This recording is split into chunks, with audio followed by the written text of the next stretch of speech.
They didn't just laugh at him. They tore him apart like a joke that showed up late to its own funeral. Old man. Rusted rifle. Hat older than some of the cowhands sneering at him. "Careful with that museum piece," someone said, loud enough to draw a crowd. Another voice added, "Bet the trigger snaps before the shot ever does." But the man didn't flinch. He walked to the bar, laid that rifle down with both hands, and when they saw the name carved into the stock, not painted, not scratched, but carved deep like it belonged there, the laughter stopped cold. The bartender backed away like he'd seen a ghost, because that name wasn't just history. It was a debt, and everyone in that room had forgotten they still owed it.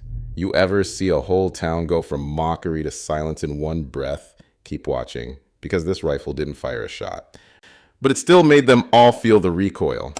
He came in walking, not riding. That was the first thing they noticed. No horse, no wagon, just boots that had more miles than heel, and a rifle strapped across his back that looked like it had been forgotten by time itself. It was late afternoon when he stepped over the ridge into Dry Creek. Sun sharp and hot, wind blowing grit low to the ground. A man walking through that heat without a mount either didn't have one, or had nowhere left to ride. He passed the blacksmith, who glanced up once, didn't wave, past the telegraph office, the store, the hitching post out front of the saloon where 4 boys with fresh boots and loud mouths were leaned back with drinks in hand, like kings with nothing better to do than notice weakness. "Look at that thing on his back," one of them said, not even trying to whisper. "I've seen fence posts with less rust." Another raised his cup. "Might kill something if he throws it hard enough." They laughed, sharp, easy laughter from men who hadn't bled yet. The old man didn't look at them, just kept walking. His boots struck the boardwalk slow and even, not dragging, not limping, but without hurry. That rifle stayed across his shoulder, like a yoke he'd carried for years. Most folks carry their past behind their eyes. He wore his over his back, he pushed open the saloon doors, didn't glance around, didn't pause, just walked to the bar and set his canvas bag at his feet with a quiet thump. The place wasn't full, but it was loud. 2 card tables, a piano with no one playing, and the bartender wiping a glass like he hadn't stopped in 10 years. That's when the voice rang out behind him. "Careful, old man. You might scare someone carrying a museum piece like that." More laughter. Another voice joined in, one of the boys from outside now leaning against a pillar inside. "Think it still fires? Or is he just hauling dead weight?" The old man didn't turn, didn't answer. He reached up, took the rifle from his back, and laid it on the counter. Slow, deliberate. The room wasn't silent, but it was quieter now. You could hear the boots shifting. The card shuffling slowed. The bartender paused with the rag in mid-circle. He wasn't showing off. He wasn't threatening. It was the way you set down something that had been heavy for a long time. The bartender leaned in a little, squinting at the stock. His brows pulled down like a man doing math he didn't want to finish, and then slowly his hand stopped wiping the glass. The boys chuckled again, softer this time. And then one of them stepped forward. "Let me see it." He reached out. He didn't make it halfway. The old man turned. Just his head, just enough. Not fast, not hard, but his eyes said everything. Not anger, not pride. Just a kind of weight that stopped the boy in his boots. "You don't touch what ain't yours," the old man said. It was the only sentence he'd spoken since arriving. The boy lowered his hand, stepped back. Then the bartender cleared his throat, voice dry as the dust outside. "Fellas," he said, "you see what's carved in that stock?" One of the older men near the stove stood slowly, walked up, leaned over the bar, looked. He didn't say anything, just straightened, took off his hat, and sat back down quiet. Someone else walked up, then another. No one spoke, because the name carved into that wood, deep, hand-cut, and worn smooth by time, wasn't just a name. It was a story, a wound, a memory this town had buried without a grave. J. Holloway. The old man slung the rifle back over his shoulder, picked up his bag, walked to the corner table, turned the chair to face the door, and sat. Nobody stopped him. Nobody said a word. The boy who'd reached for the rifle sat back down. The bartender went back to cleaning, but slower this time. Like his hands were thinking now, and all across that saloon the laughter died in the corners of men's throats, where shame tends to live when it wakes up late. Because Dry Creek had forgotten the face, but not the name, and now the name had come back, with rust on its barrel, and a man too quiet to need anyone's permission to be remembered. The name J. Holloway hadn't been spoken in Dry Creek for almost 15 years. Not since the war ended and the brothers disappeared, one buried in a field outside of Vicksburg, the other swallowed by the silence that follows grief. Most of the town thought he was dead, or lost, or simply wandered off into whatever kind of madness war breeds in men who come home alone. But when he walked into that saloon carrying that rusted rifle like a ghost dragging its own chain, the past came with him. And not everybody was glad to see it. An old ranch hand named Caleb, who'd worked the Holloway family land before it dried up and was sold to the railroad, sat near the back. He rubbed his jaw, squinted hard, then leaned in to whisper to the man beside him. "That's him," he said. "That's the one who never came back." The rifle wasn't just rusted. It was scarred, pitted. The wood along the stock had been worn bare where a thumb would rest, and carved into it, under the initials, was a faint second line. Almost erased, just one word, Benton. That was the younger brother, the one who'd signed up first, all full of spit and patriot fire. Dead before he turned 20. A bullet through the chest in a field that no longer bore any name. And, folks remembered, now that they looked closer, the older Holloway, Jacob, had carried his brother's rifle the rest of the war. They'd fought in the same unit. Benton fell, Jacob didn't. But the day he came back, Jacob wasn't whole anymore. He buried the rifle for a time, tried his hand at farming, drank too much, vanished in 71. Now he was back, and so was the rifle. He sat at the corner table for over an hour, said not a word, just drank one glass of water, nothing stronger, and kept his eyes on the street outside. Every once in a while, he'd reach up and rest his hand on the rifle, the way someone touches a headstone they've memorized by feel. The saloon filled again slowly. The noise crept back in, but not the jokes, not the laughter. The four boys, allowed earlier, now sat in awkward silence, glancing his way but not daring to speak again. One of them whispered something and got elbowed in the ribs for it, but not everyone knew the story. A merchant's son, newer to town, maybe 17, leaned toward Caleb's table. "What's so special about a rusty gun?" he asked. Caleb looked at the boy like he'd just asked why fire burns. "That rifle," he said, "ain't rusted. It's worn. Worn by war, by time, and by a man who watched his brother die holding it." The boy blinked. "He carved that name in there with a pocket knife on the day they buried Benton in a field of mud," Caleb continued. "Then carried it through 6 more campaigns. 6, bled with it, starved with it, used it to save a dozen lives and end 3 times that." The boy's face changed. Slowly, quietly. "They don't make rifles like that no more," Caleb said. "And they sure as hell don't make men like him. But not every memory is noble. Across town in a house with clean curtains and a crooked porch rail, a man named Sheriff Barlow pulled open a drawer and stared at a yellowed newspaper clipping. The name Holloway printed bold in the middle of it. His jaw tightened. Barlow had known the Holloway boys, had served with them briefly, but not all scars were visible. Some names brought back debts, and some debts, Barlow had long thought, had been paid in silence. He folded the paper, stuffed it into his coat, and headed for the saloon because the name carved into that rifle stock was more than a memory. It was a reckoning. And Dry Creek, no matter how much it wanted to forget, was about to remember. Sheriff Barlow rode slow, his horse's hooves clipped against the parched dirt like a metronome counting down to something he didn't want to face. He hadn't worn his badge in 2 days. Didn't plan on wearing it today either. Some men wore a star for justice. Others wore it because it gave them permission not to answer for what they'd done. Barlow had forgotten which kind he was. But he hadn't forgotten the Holloway name. When he was younger, before the scar on his cheek, before the silver on his temples, Barlow had been just another deputy with a war behind him, and a future measured in bottles. He and Jacob Holloway had stood shoulder to shoulder once. Same unit, same march, same nights under the stars, wondering if tomorrow would come. But not the same kind of man. Jacob fought quiet. Without hate, without bloodlust. He didn't tear a cheer when the smoke cleared, didn't drink himself blind when they survived. He buried the dead with respect, even the enemy. That was the part that got him laughed at behind his back, called soft, called preacher's son, called wrong for war. But Jacob never cared. Until Benton died. That changed him, hardened him maybe, or just took the last piece that wasn't already broken. And Barlow?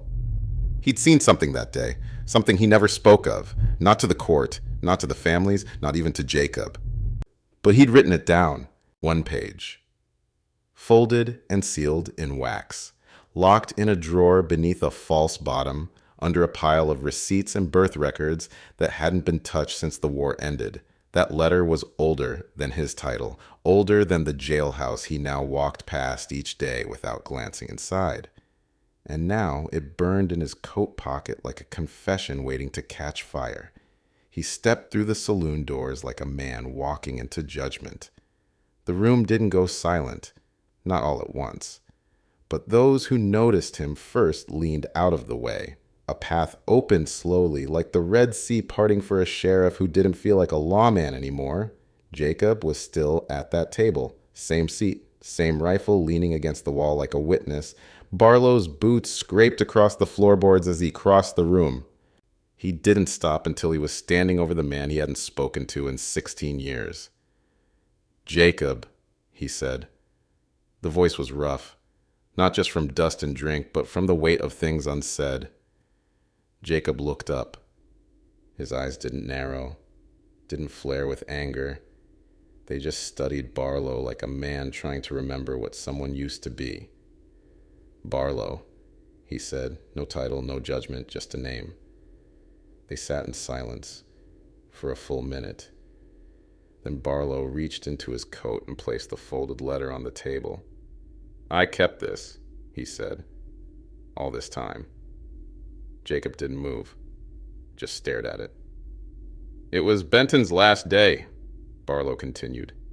"You were gone. For water, I think. We heard the shot, ran up the ridge, and I saw," he swallowed. "I saw what really happened." Now Jacob looked at him slowly, carefully. "You testified it was crossfire," Jacob said. "I lied." The room was quiet now, fully quiet, as if the walls themselves were leaning in. "That letter," Barlow said, tapping it, "is my sworn statement, written the night after. I told myself I'd turn it in when I got back.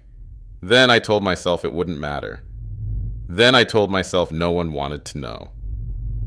Jacob finally picked it up, unfolded it with the same care a man might open a wound that never healed right.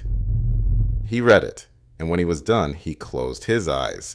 Outside, a dust wind kicked up, rattling the shutters. Inside, no one spoke. Barlow stood. "I don't expect forgiveness," he said, "but I figured the truth deserved to come home too." He turned to leave, but Jacob's voice stopped him. "I ain't here for revenge, Barlow." The sheriff turned back. "I came to bury what's left of my brother and the war, but you did the right thing, even if it took half a life." Barlow nodded, just once. And for the first time in decades, Jacob Holloway reached out his hand, not for a weapon, but for peace. He came at dusk, long shadow, dust-stained coat, a limp in his left leg that said the desert had asked him a question, and he hadn't answered fast enough. The saloon doors creaked the same way they always did, but this time every head lifted. Something about the stranger's presence silenced even the piano.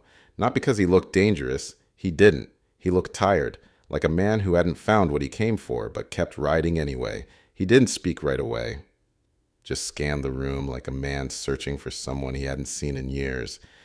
Then he looked at Jacob, and the look held. Slowly, deliberately, the stranger walked over and set something on Jacob's table. A folded letter, weather-worn, stained with rust or blood. It was hard to tell in the lantern light. "I was Told you'd be here, the man said, voice low but firm. Name's Silas Crow. Jacob said nothing at first, just studied him. Then quietly. Crow, as in... Silas nodded. My mother was Apache. My father served with you. Benton Holloway. Jacob's hands froze. The name hit like a stone in still water. Everything stopped moving. Your father's dead, Jacob said softly. I know. But before he died, he wrote something. Told me if the world ever turned black again, to find the man with the scar behind his right ear and give him this. He pushed the letter closer. Jacob picked it up. The seal was cracked, the paper brittle, but the handwriting, it was Benton's. He read in silence.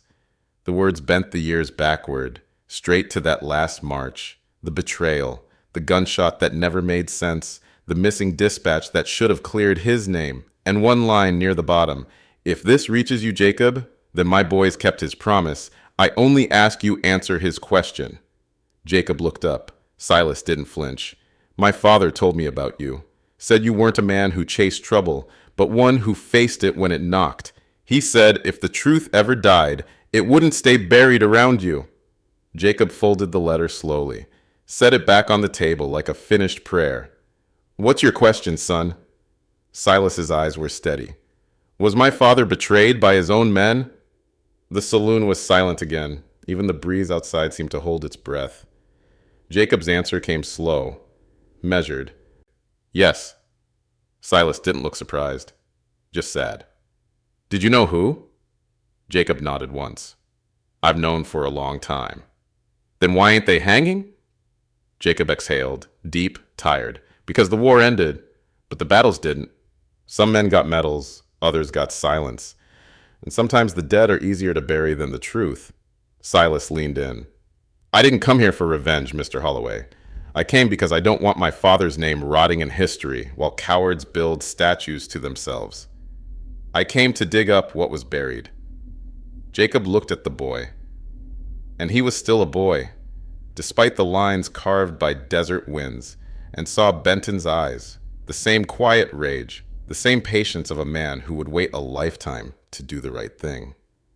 You're not wrong, Jacob said, but truth costs blood. Are you willing to pay it? Silas reached into his coat and pulled out a second item. Not a gun, not a badge, but a simple rusted dog tag on a leather cord. He laid it beside the letter. I already did, he said. Lost a brother in Texas last spring. He died with the same last name folks spit on. Jacob picked up the tag. Read the initials, BH. It wasn't Benton's. It was his son's. That's when Jacob understood. This wasn't just about a letter or a question. This was about legacy and war coming back from the grave. He reached for his rifle, not to lift it, not to threaten, but to turn it, gently, until the stock faced Silas, the name carved there, rough and honest, Benton Holloway. Silas's eyes widened. He gave it to me before the last ride, Jacob said. Told me it wasn't his best rifle, just the one that never lied. Silas touched the name like a son touching his father's face in a dream. What now, he asked. Jacob stood, tall, steady. Now we let the rifle speak. They rode at dawn. Not in haste, not in fear, but with that cold steadiness only certain men carry when they know the truth has waited long enough. Jacob Holloway didn't say much that morning. He just saddled his mule, checked the old canteen for leaks, and tied the rusted rifle across his back like it was part of his spine. Silas followed without question. He didn't ask where they were going. Truth be told, he already knew. The desert was quiet that time of day. Before the sun started punishing the land, just the wind brushing sage and the crunch of hooves on dry stone. They passed the burned-out chapel where Jacob once laid the body of a friend, past the creek bed where the cavalry left its dead after that forgotten skirmish. The whole land out here was made of bones and memory. Jacob hadn't returned to Fort Sutter in 16 years, not since the court-martial, not since the lies stuck faster than the truth ever could. But today, the ghosts were stirring. By midday, the outline of the fort emerged on the ridge. No longer a military post, now just a frontier town held together by habit and bad men with good hats. Jacob could already smell the whiskey and sweat from a half-mile out. "What do you plan to do?" Silas asked quietly. Jacob didn't answer. He just reached back and unfastened the rifle. The rust had eaten some of the barrel, sure, but the stock was still solid oak, worn smooth by time and calloused hands, and carved into it, clear as the day it was made, B.H. Company E, June 4th, 1866. Not many noticed when they walked into the town square. Just two men, both dusty, one old, one young. Neither looked dangerous. But when Jacob propped the rifle against the sheriff's office and sat down on the bench out front, things started to change. Because this wasn't just any rifle. This was the one missing from the barracks the night Captain Eli Mathers was shot in the back. The one Jacob was accused of stealing. The one they claimed was used to kill Benton Holloway during a fake desertion that had never made sense. And now it was back, resting against a wall, like a witness that finally found its voice. Silas stood beside it, arms crossed, eyes locked on the saloon across the street. He didn't speak either. He just waited. The first to step out was Deputy Calhoun, gray now, belly soft. But the limp in his step was still the same. A scar from the last time he tried to outrun guilt. He saw Jacob, froze. Then the color drained from his face when he saw the rifle. The next was Judge Reynard, retired supposedly. But his name still moved weight around these parts, and his hand trembled as he reached for his pipe, trying to pretend the past hadn't just walked up and tapped him on the shoulder. Jacob finally spoke. Not loud, not angry, just calm. "I came for the truth," he said, "and I brought the rifle that never lied." By then, the street had gone quiet. Merchants stopped mid-sale. Horses stilled at the hitching post. It wasn't every day that a ghost sat down in your town with a rusted piece of memory leaning against his knee. Silas stepped forward and unrolled the letter. "The testimony of Benton Holloway," he said. "Unaltered, unburned, unforgotten." He read aloud. The names, the dates, the coded orders signed by a man still living under a new title. And when he finished, he turned to Judge Reynard. "Your seal is on this letter." The old man looked ready to fold in half. But before he could speak, another voice rang out from the crowd. "I remember that rifle." Everyone turned. It was an old blacksmith, retired cavalry armorer. Name was Hanley, mostly forgotten now unless you needed a wagon wheel fixed. But his eyes were clear. "That rifle belonged to Benton Holloway. I carved the stock myself. No one else had one like it. He used it till the day he died." Hanley stepped forward and laid his palm against the stock like touching a headstone. "Whoever said this was stolen lied." Jacob didn't move. He just closed his eyes. 16 years. 16 years of silence undone by a few simple words. And the rifle that remembered everything. Sheriff Alboy arrived just before dusk. He wasn't expected, hadn't sent word ahead, but the sound of his boots on the boards outside the sheriff's office brought everyone's heads around. Even Judge Reynard stopped mid-sentence when he saw who stepped through the dust. Albi wasn't one for grand speeches. He was a practical man forged by bad years and worse company.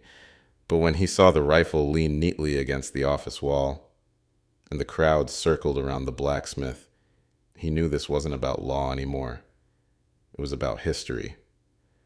Jacob rose, slow and steady, his knees stiff but his back straight. He didn't offer a handshake. Didn't need to. The rifle had already spoken louder than he ever could. Sheriff Albi gave one look to Judge Reynard, then another to the silent deputies lining the sidewalk, and said, "Someone better start talking." It didn't take long after that. Names came first, old ones. Soldiers turned businessmen. Deputies turned smugglers. Every signature in the letter from Holloway's file matched a man who'd found new fortune the day Benton died. Every stamp, every lie, every whisper of desertion now lined up like fence posts in a field, clear, crooked, undeniable. And in the middle of it all, Jacob Holloway, the man they'd tried to erase. "What do you want from us?" asked Judge Reynard, his voice dry like sawdust. Jacob turned to the rifle.